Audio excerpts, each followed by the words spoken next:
Nongkrong lagi bareng Bel dan Mamot di channel Total Politik.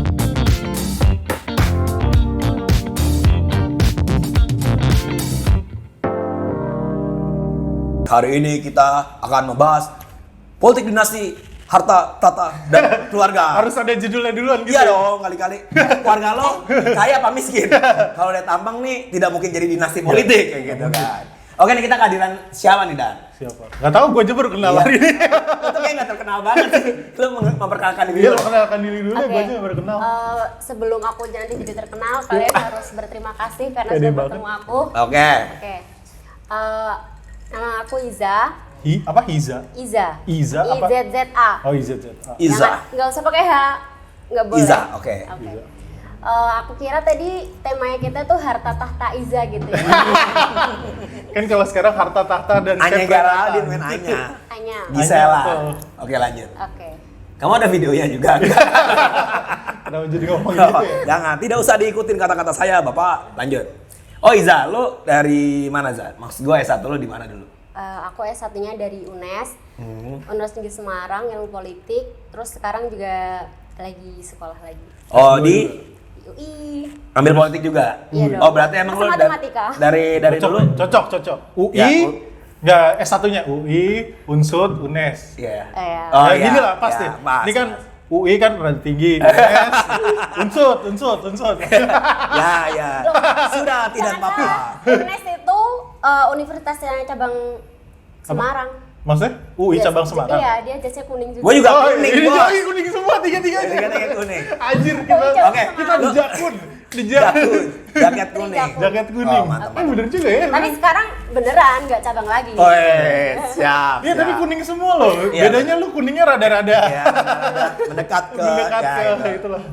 Ya, Lo apa sekarang aktivitas katanya di SPD? SPD apa sih? Sindikasi Pemilu Demokrasinya Iya. barang Bang Jadi- Erik itu ya? Oh. Iya, sama Bareng Bang Erik Tampan. Abang-abang yang annoying itu ya. Iya, Yang aku, video kita sebelumnya itu ya. aku baru gabung di SPD beberapa bulan sih. Oh, baru. Ya. Ngapa lu dijeblosin? Apa diajak? Enggak, kayaknya enggak keterima kerja di mana-mana. Kayaknya gak terima benar ya. Kan lagi pandemi nyari kerja susah. Nah, langsung masuk ke topik nih kan kita bakal ngebahas soal politik dinasti. Maksud gue Katanya lu tahu banget nih soal dinasti ya politik. katanya salah satu orang yang cukup tahu soal politik dinasti. Kata siapa? Ya kata siapa ya? Enggak, tapi kata berapa rekomendasi yang kita dengar lo cukup konsen di politik dinasti. Jadi katanya banyak kan sekarang di beberapa daerah politik dinasti gitu. Jadi gue kadang mikir bener gak sih menurut lo kalau akhirnya dengan adanya politik dinasti ini membenarkan bahwa pilkada itu hanya milik keluarga-keluarga yang kaya gitu. Tapi pertanyaan gua, dinasti politik itu apa? Lu tahu gak sih maksudnya Sebelum dinasti politik? ngomong tadi apa pemilu itu atau pilkada itu untuk anak orang-orang kaya ya sebenarnya politik dinasti itu sendiri kan kalau yang kita tahu nih, jadi dia nyalon entah itu pemilu atau pilkada karena keluarganya, bapaknya, kakeknya, buyutnya, anaknya itu jadi pejabat gitu. Jadi ada hubungan darah lah istilahnya kayak Iya. gitu ya. Jadi emang harus pokoknya Harus dites DNA dulu. leluhurnya tuh pernah gue boleh dong dinasti politik, siapa tahu gue keturunan raja siapa gitu, siapa tahu. Oh ini, ya. Iya kayak gitu boleh. Raja SBR. Bapaknya Dana, SBR kami.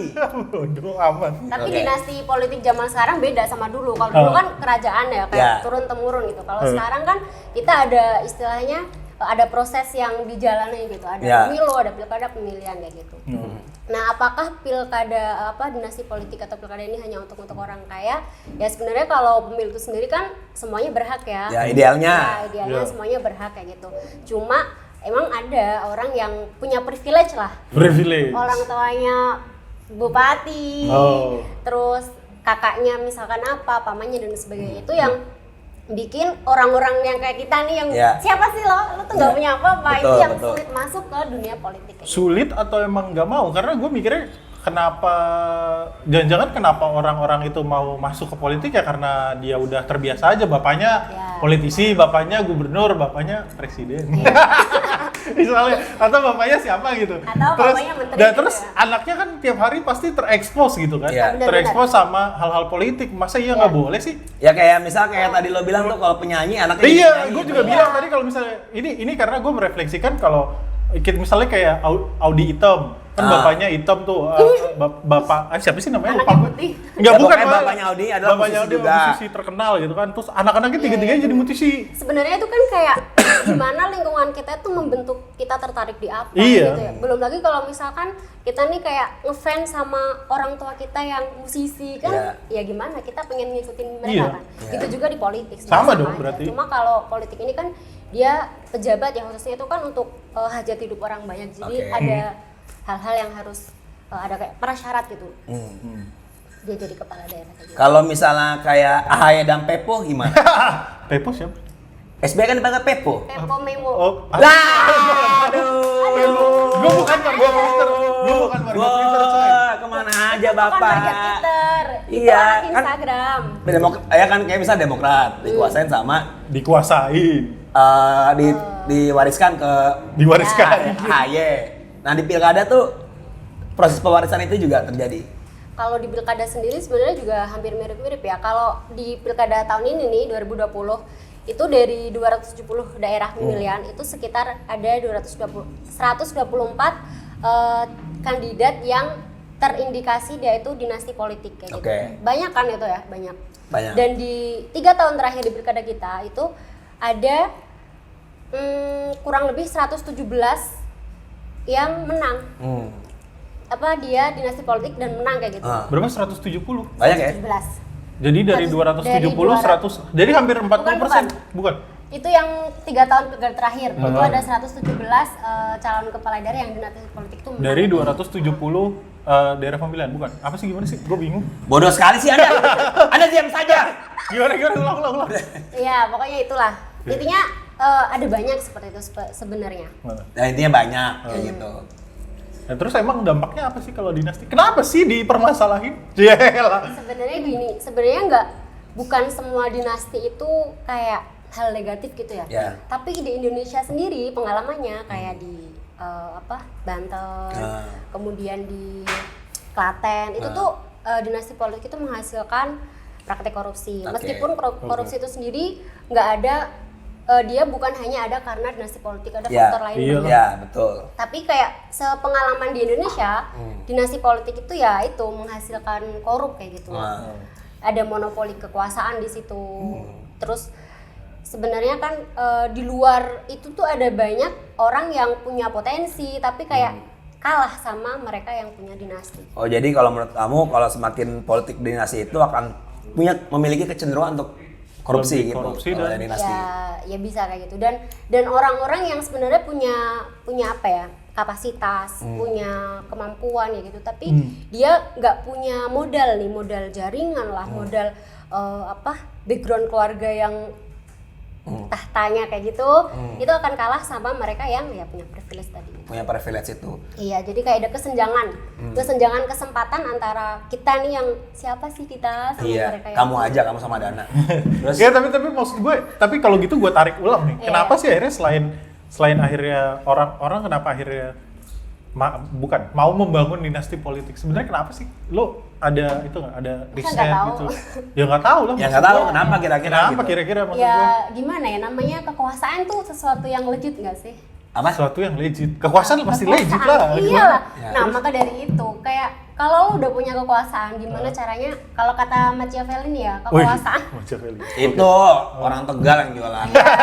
orang tua. Jadi gimana sih kita tuh harus ngeraih kekuasaan, Hah? mempertahankan kekuasaan itu, meskipun ya kita harus membuang etika kayak gitu. Oh iya. Ya kayak sekarang gimana sih kamu mau nyalon nih, etikanya kan kalau misalkan bapakmu ini kan ya Bapaknya pejabat nunggu, ya. dulu, nunggu selesai dulu etikanya kan kayak gitu. Tapi ya gimana lagi, namanya orang mau mempertahankan kekuasaannya ya bisa-bisa aja. Oh, Tapi oke. maksud gue gini loh, karena gue bingung. Lu kan bilang tadi banyak orang-orang yang mungkin punya potensi tapi nggak punya kesempatan dan nggak punya jaringan. Benar-benar. Tapi juga banyak akhirnya orang-orang yang nggak mau juga, karena gini, dinasti politik itu pasti dimulai kan. Iya dimulai. Dimulai dari sesuatu gitu, sama kayak pengusaha gitu. Emang kalau gue lebih masalahnya emang apakah selama ini ada apa istilahnya, ada struktur yang menjegal orang-orang itu, yang menjegal orang-orang yang nggak punya background, Privilege. ya preference, privilege itu untuk masuk ke politik, nggak ada kan?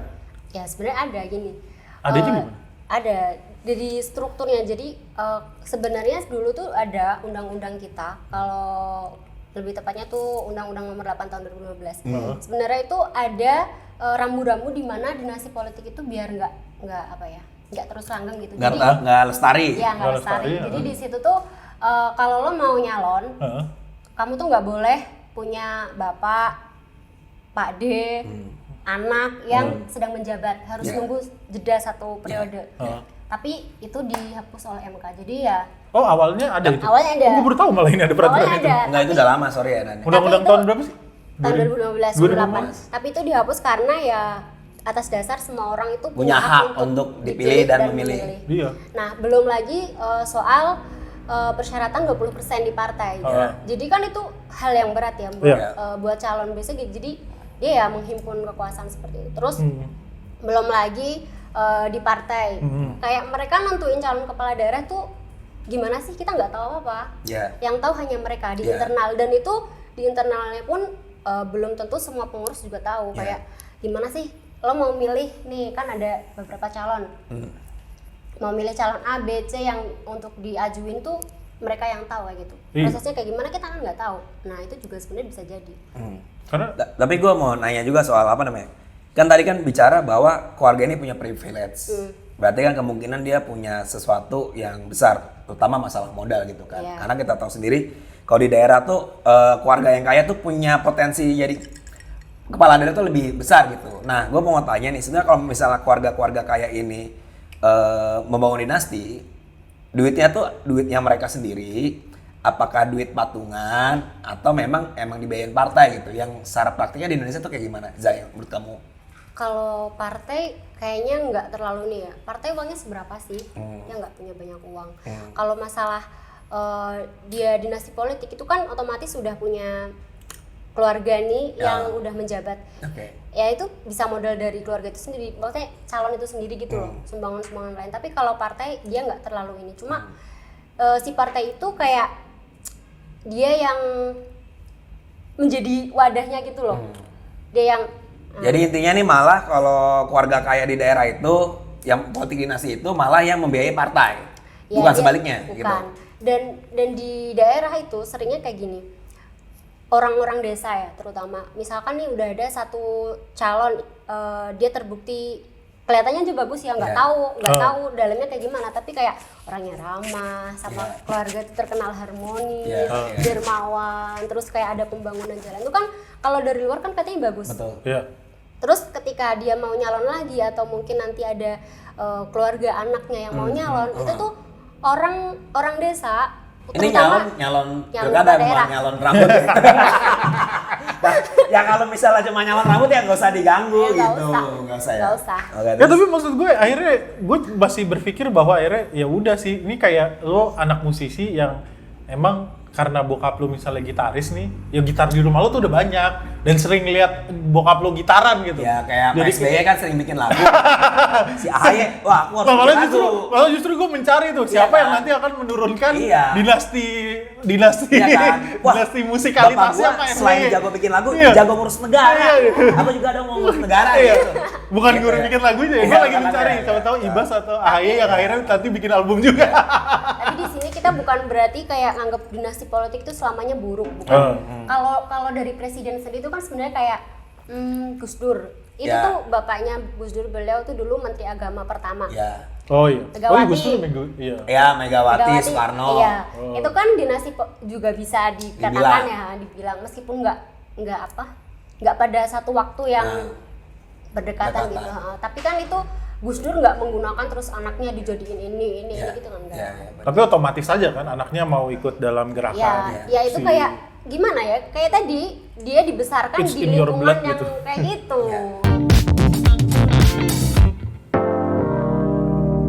Karena gue mikir gue ngeliat dari sisi lain soal politik dinasti nih Dan kalau gue. Jadi gue ngelihat udah ada perbedaan nih antara politik dinasti zaman dulu sama sekarang. Kalau zaman dulu mungkin orang-orang yang anaknya bego. Terus jahat jiwa raga. Jahat jiwa. Itu masih bisa dimasukin jadi pimpinan. Nah tapi kalau misalnya sekarang tuh nggak bisa, karena menurut gue keluarga-keluarga ini juga mulai effort nih biar anak-anaknya Iya. tuh pantas untuk memimpin gitu di kuliah S2 di luar negeri, dikasih pendidikan yang bagus dan semacamnya, yang dimana Bener. bisa dibilang keluarga ini juga mendidik anaknya, emang sudah menyiapkan untuk jadi pemimpin. Oh, iya. Beda kayak kalian berdua kan tidak disiapkan untuk Enggak, itu emang gitu enggak. kan. Dididik jadi buat Gak ada kan? karyawan. Kamu jangan nyalon. Masang banner aja. Kayak gitu, jadi Bayar itu pajak ya? bayar dong.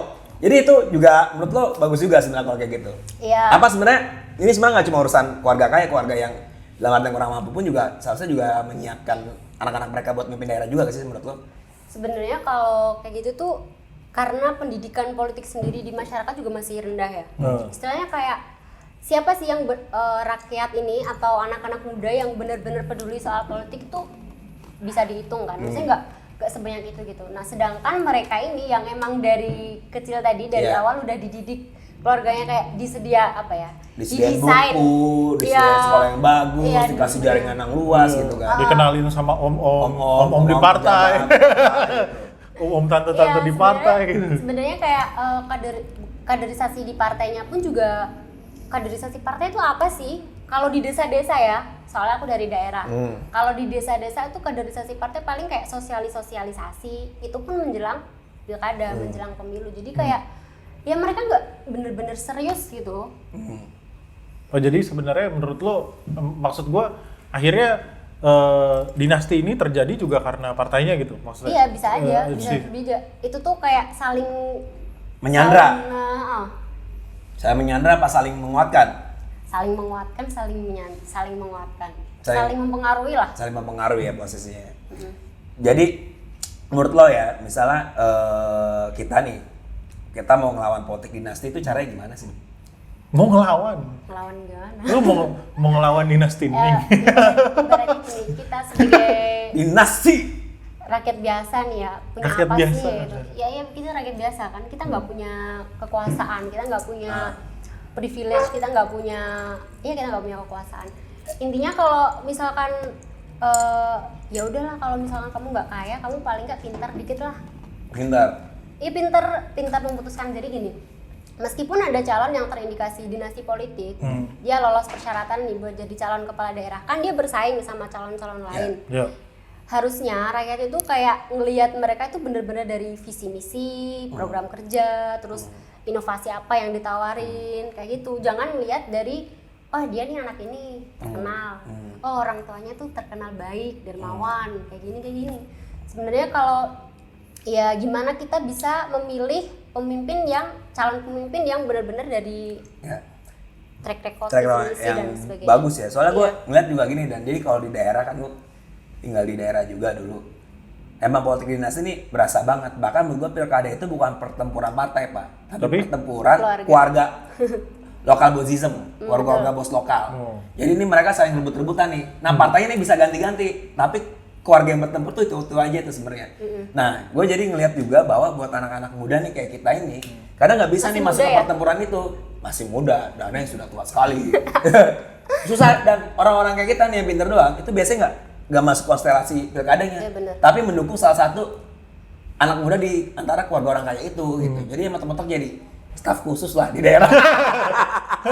Iya, dan Nah, lu nyari cuan juga Iya ya. nggak sih? Bahkan anak-anak pinter itu malah mensupport Iya. anak-anak orang kaya itu kan. jadi kebanyakan dari kadang kan kita menggembar-gemborkan kayak peran anak muda dalam politik dan apa sebagainya. Sebenarnya kita tuh masih kayak dijadiin objek aja gitu loh. Kita kita diikutin aja biar ini kita kita kayak menghidupi anak muda. Padahal sebenarnya anak muda ini kayak dibuat pantas-pantasan aja di dalam Buat partai. pantas-pantasan aja. Jadi sebenarnya nggak pernah benar-benar diserap aspirasi Iya, maupun kita gagasannya ya. nggak punya apa ya posisi strategis gitu loh dalam partai, misalkan jadi apalah yang sedikit punya kekuasaan ya gitu masih jarang. Nah, oke. Ini pertanyaannya kan tadi kan kita bilang harta, tahta, atau keluarga. Menurut lo dalam Iza. politik itu? Oh, Iza. Izia. Udah kayak Crozero, Izia. Katanya tadi biar terkenal ya Oke, udah. benar. Gimana? Jadi posisinya itu menurut kalian di politik itu modal apa sih yang paling menentukan di politik lokal? Atau nggak di pilkada? Iya. Harta, tahtanya, atau keluarganya? Harta sih tetap kalau menurut gua. Kalau harta, oke, lo harta lo apa? Mau keluarga lu siapa tapi miskin mah percuma. Ya, benar. Yang penting ini sih jaringan ya. Oh, jaringan. Iya. Lu mesti mikirin jaringan lebih penting. Kalau misalkan nih kamu punya harta, punya tahta, punya keluarga, ya itu apa ya, privilege banget gitu. Tapi kalau kita sebagai orang biasa, Enggak, kalau gue orang kaya kalau Orang sebagai mau menang pilkada. Gue teman mah banyak, nggak pernah menang. Gue juga. nggak pernah Nah, nyalon. kalau gua duit banyak, gua kayaknya pasti banyak Oke, teman. oke. Ya oke lah, sebagai orang yang susah lah. Ya Gimana? kalau sebagai orang yang susah seperti saya, kalau mau menang Susah pilkada, seperti saya curhat anjir. Curhat. Ini curhat sama SPD. Berarti SPD gaya kecil. Kamu harus bertanggung jawab, Isa. Maaf. Enggak, jadi kalau misalkan buat orang-orang yang pada umumnya kayak gitulah. Kalau mau memenangkan suatu kontestan ya perluas jaringan gitu aja. Perluas jaringan. Oke. Jadi menurut kamu tuh politik sekarang tuh sangat ditentukan dari jaringan ya? Bisa, kalau misalkan kamu nggak punya uang, kamu nggak punya ini, punya apa dong? Kalau nggak jaringan, ya udah jaringan aja, manfaatin itu. Tapi gue balik lagi gue malah pengen nanya, emang seburuk itu kah dinasti ini akhirnya? Atau nggak gini pertanyaannya di kembangannya ada nggak? Dinasti Dari yang risetnya, baik. Dinasti yang baik di Indonesia. Atau kebanyakan buruknya? Kalau dinasti yang baik, gimana ya? Dia yang penting nggak menghasilkan korupsi ya. Ya Iya. Gus Dur tadi bisa dibilang. Ada Oh, di tingkat lokal, semuanya kalau di tingkat jadi- lokal. di tingkat itu lu pernah Tingkat ngeriset lokal, soal itu ada nggak? Kalau di tingkat lokal sih kebanyakan akhirnya terjerat kasus korupsi. Jadi nggak korupsi. Oh berarti belum ada presiden baik ya? Belum. Belum ada. Oh, belum ada. Belum ada. Jahat. Atau mungkin nggak ketahuan kali ya. Oh ya, biasanya kan yang ketahuan yang buruk-buruk ya soalnya. Enggak, yang ketahuan tuh yang udah kalah. Kasusnya baru diusut, Pak. Jahat. Oke nih, pertanyaan terakhir buat Iza nih dari Dana. Kok dari Pertanyaan gua? pemangkusan. Nah, gantian. Udah lu aja dong. Oh, dari gua. Jadi, Lu aja dong. Hah? Lu aja. Biasa Gua- pertanyaan lu aja. Oh, gua. Ini pertanyaan sebelum menutup sih. Sorry, sebelum menutup. Ya benar, sebelum menutup itu. Gimana sih, gimana? Seandainya lo jadi Bapak Jokowi nih. Wah, Misalnya. Kok jadi Bapak Jokowi sih? Ya, karena Bapak Jokowi sih. Kok bapak? Kan Dia saya kan ibu. perempuan. ya nggak apa-apa misalnya. Jadi ibu Kan Jokowi. ada keluarganya lagi nyalon. Ya. Ya kan? Ada Mas Jadi ibu. Bobby. Enggak. Oh, Ibu Iriana. Ibu Iriana lah, Sebenarnya kenapa jadi Ibu Iriana. Ini ada Mas Bobby, ada Mas Kaisang. Apa yang mau disampaikan Mas Iza? Kaisang, Gibran. Oh, Mas Oh, Gibran, gitu. sorry. Oke, Mas Kaisang lagi. Benar-benar. Sorry, Kaisang lagi Mas jualan. Kaisang. Ada Maaf ya, Bobby Mas sama Kaisang. si Gibran. Nah, kamu nih sebagai Ibu Iriana nih, kamu akan ngomong apa ke besan bukan apa namanya? Menantu. Ke menantu, ke anak sama ke Suami suami. aja belum punya, udah Ya punya nggak apa-apa. anak. Misalnya nih kamu jadi Ibu Iriana nih. Aduh, gimana ya? Nah, Nah, iya bener kan ibunya, Pak. Iya, bener. Ibunya ini lagi ibu. Benar. latihan jadi ibu yang baik. Nah, Nah, Jomblo guys, enggak ya? Enggak ya. Terus. jangan keras-keras. Nah, ya ini anakku ya. Kamu kan mau nyalon. Jangan pakai nama bapakmu ya. Lah kan namanya. nama melekat dia Iya. bapaknya. Ya. Apa dicutiin Yang lu? penting visi misimu jelas untuk rakyat, programmu bagus, inovatif, udah kita aja. Kamu gak larang. Gimana udah nyalon? Udah Tapi kalau jadi sebelum calon nyalon dong. dilarang. Nah, kalau seandainya Kalau sebelum nyalon tunggu bapak selesai. Oh, gitu. ya. Selesai. 5 Oh, gitu. tahun. Iya. Nah, itu kan ke anaknya ke Jokowinya akan Iya. ngomong apa ke Jokowinya. Aduh, kok kenjot. Ya nggak apa-apa. Kan ceritanya ya. Ya, bebek. Iya. Ini nggak melanggar apa-apa. Nggak. Nggak, Kan misalnya. Nggak bisa membayangkan. Nggak bisa. Oh, nggak bisa ngebayangkan. Oke, ini pertanyaan selanjutnya. Kira-kira kapan sih berakhir politik dinasti di Indonesia? Wah, kalau kapan berakhir ya selama undang-undangnya masih kayak gitu ya nggak akan berakhir. Oh, berarti kamu Karena tadi kan 20% itu kan berat banget ya, belum Ya. lagi persyaratan buat calon perseorangan itu juga berat. ya Gimana sih orang dari partai aja udah berat, dari calon perseorangan juga berat, ya gimana nggak timbul politik dinasti? Selama di undang-undang pilkadanya masih kayak gitu ya masih akan terus berat. Dan pemilih juga harus lebih pintar tadi. oh lebih pintar. Ya, Berarti kamu nggak mengharapkan secara spesifik undang-undang yang sebelumnya dicabut buat dikembalikan kembali? enggak, itu karena kita sesuai MK aja. Oh, MK. Berarti Ya. lebih Lebih ke menuntut. undang-undangnya tadi. Oh, oke, berarti lebih berharap bahwa masyarakat lebih cerdas aja soal itu. Iya, gitu dan ya? juga undang-undang tadi itu dirubah. Udah, oke. Kesimpulan Dan dari lo Dan. Oke, kesimpulannya dari gue sih sebenarnya gue masih menganggap dinasti politik fine-fine aja loh, sama kayak seniman atau musisi yang malah sebenarnya harus balik lagi sih. Ya kayak ADMS sama Kevin Aprilio. Iya itu, atau kayak apa, karena ya menurut gua kalau emang banyak orang-orang yang pinter, yang emang punya pandangan politik, kapasitas bagus, tapi malah banyak juga yang nggak mau masuk jalur politik. Itu kan juga lebih nyebelin. Maksudnya lu punya potensi, lu punya apa, tapi nggak mau masuk jalur politik juga akhirnya untuk merubah sesuatu. Nah ini ada karena dia seorang anak dari seseorang pejabat yang akhirnya akhirnya dia mau terjun ke dunia itu dengan privilege yang dia punya, ya dia melakukan itu adalah hal yang wajar gitu. Dan menurut gue malah akhirnya yang harus kita dukung adalah bagaimana gue sepakat sama lo bahwa yang harus kita dukung adalah visi misi dari yang harus kita kontrol kebijakan dari situ. Misalnya kalau akhirnya si anak-anak muda ini atau si anak-anak dari seseorang ini, mereka tuh yang harus kita sadarkan bahwa ya lu masuk politik dengan privilege, lu harus berbuat sesuatu, lu tuh harus sama kayak model pengusaha gitu loh. Lu kalau misalnya bokap lu udah punya 5 usaha, lu harus bikin 100 usaha gitu. Dan sama gitu kalau sama juga kalau bapak lu udah korupsi. lu harus Nah, justru lebih jangan banyak itu. gitu kan. Justru jangan itu yang Apa kamu hanya korupsi 20 miliar? Bikin malu bapak.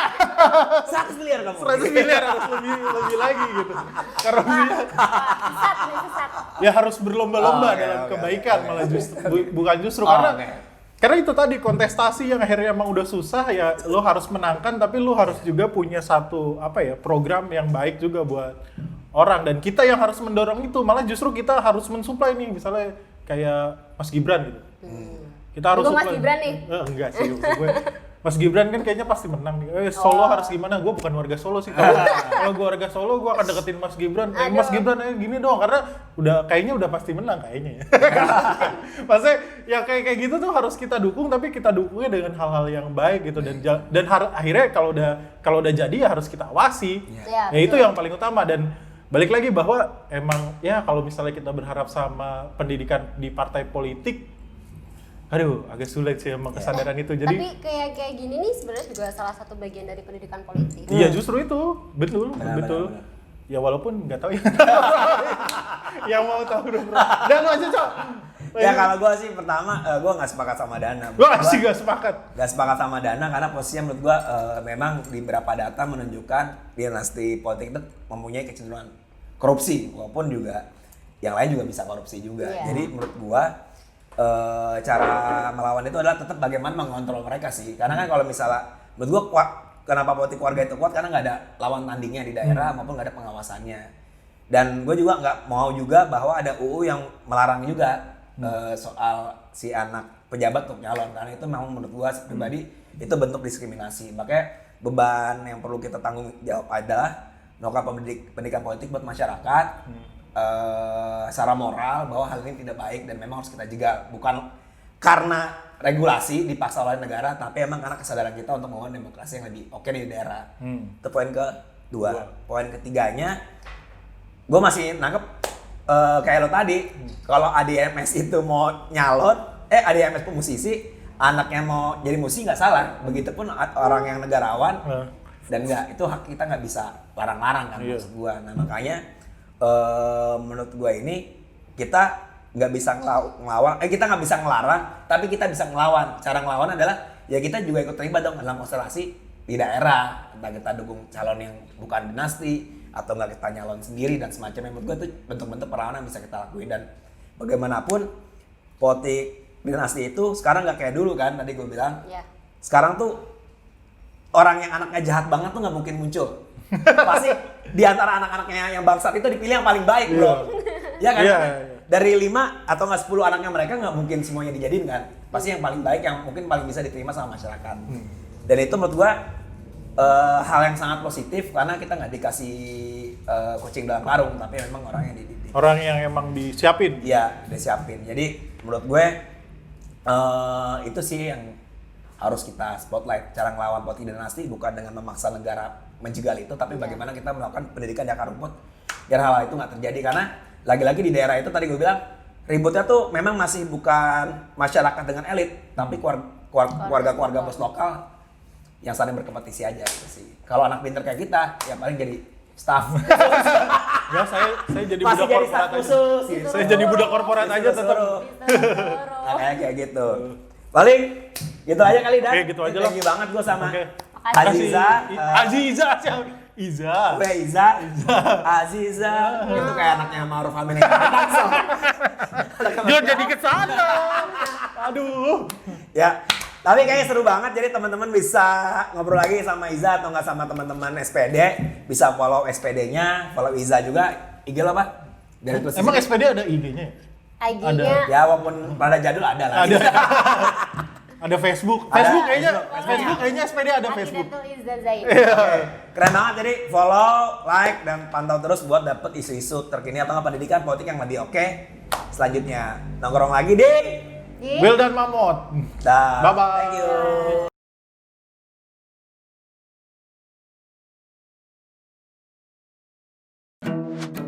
Produced by Total Politik